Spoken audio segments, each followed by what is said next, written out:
Simula sa susunod na Lunes, December 1, bawal nang dumaan sa mga highway at pangunahing kalsada sa buong bansa ang mga e-trike at e-bike. Ano naman kaya ang reaksyon ng ilang motorista riyan? Ang mainit na balita hatid ni Bea Pinla. Gamit sa pamamalengke, ang hanap buhay, at pati sa paghatid sundo sa mga anak. Ilan lang yan sa mga pinanggagamitan ng e-trike at e-bike ng ilang nakausap natin. Kaya perwisyo raw ang mahigpit na pagbabawal sa pagdaan ng e-trikes at e-bikes sa mga highway at iba pang pangunahing kalsada simula sa Lunes, December 1. Malaking kawalan, malaking problema kasi unang-una wala akong pambiling sariling sasakyan.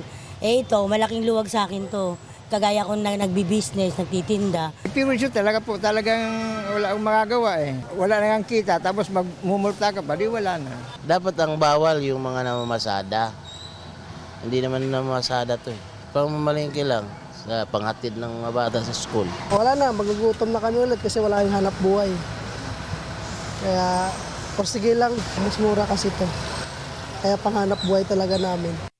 Sa deliberasyon ng Senado sa budget ng Department of Transportation, pinuna ni Senador Raffy Tulfo na tila pinalitan na aniya ng mga e-bike at e-trike ang mga jeep bilang hari ng kalsada. Madalas din umano masangkot ang mga ito sa mga disgrasya. Lumalala po yung problema sa e-bike and itong mga nag-e-bike, of course, nagsasakay sila mga pasahero, walang mga lisensya.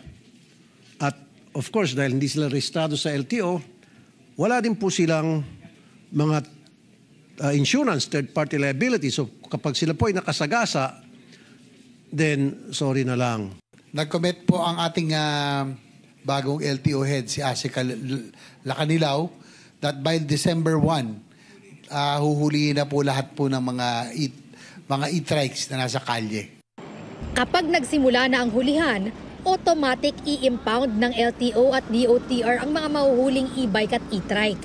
Pero pwede pa rin naman daw dumaan sa municipal, barangay roads at mga looban ng subdivision. Una nang naglabas ng memorandum circular ang LTO na dapat iparehistro ang mga e-bike. Pero sinuspinde ang implementasyon nito. Bea Pinlac, nagbabalita para sa GMA Integrated News.